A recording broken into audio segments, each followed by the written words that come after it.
You read the title and you know what the video is about. So let me get straight to the point. The first thing you need to understand is that social skills are not fixed innate abilities. The human brain is predisposed to learn the rules and patterns of social interaction through observation. As social beings, we have an intrinsic capacity to understand and adapt to these interactions. You can easily visualize this by thinking of a baby. If you put a baby in a room full of people, it will begin to develop communication skills just by observing. So, a baby's language learning and acquisition of social skills is entirely dependent on its interactions with the people around it. This shows that a lack of social skills is not innate, but rather the result of a lack of adequate practice. In the modern age, most of us spend most of our time in front of screens, which reduces the practice of face-to-face communication. This leads to many of us not being good enough at social interactions. So, one of the most important things you can do to improve your social skills is to practice regularly. While doing research on this topic, I came across an effective method: the 100 Interaction Challenge. The challenge is to interact with 100 different people over a set period of time. Even small steps like simply saying hello to strangers or asking someone on the street for simple directions are included in this challenge, so you don't need to have long conversations with everyone in the beginning. The more people you interact with, the more interesting and deeper conversations you will find yourself having.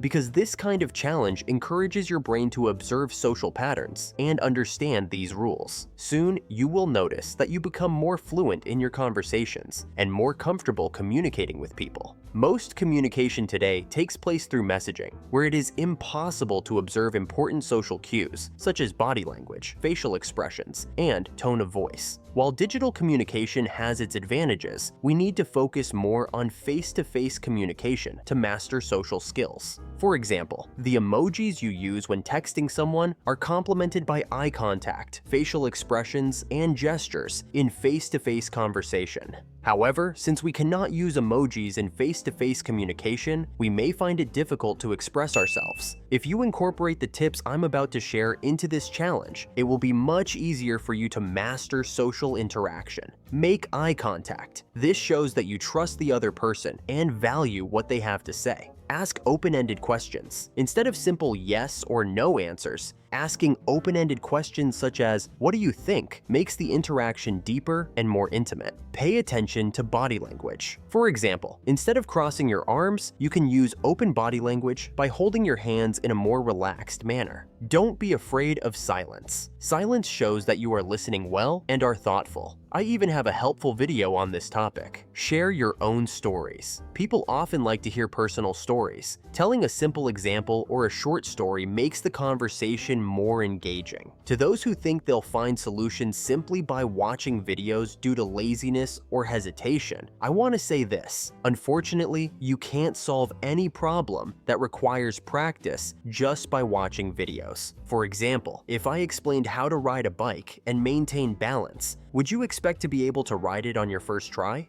While theoretical knowledge is important, to truly master these skills, you need to throw yourself into action and learn by trial and error. At first, you might struggle with social interactions, end up in funny situations, or encounter odd people, but these experiences are all part of your growth. If you genuinely want to improve, you need to be willing to take on these challenges. Over time, your confidence will grow, and such interactions will become quite commonplace for you. If you want to speed up the process, you can join book or film clubs, group activities, or volunteer organizations. They are great opportunities to meet and interact with strangers. Now, go out, start talking to people, and experience your own journey. Over time, you will notice a noticeable improvement and become a more relaxed, effective communicator.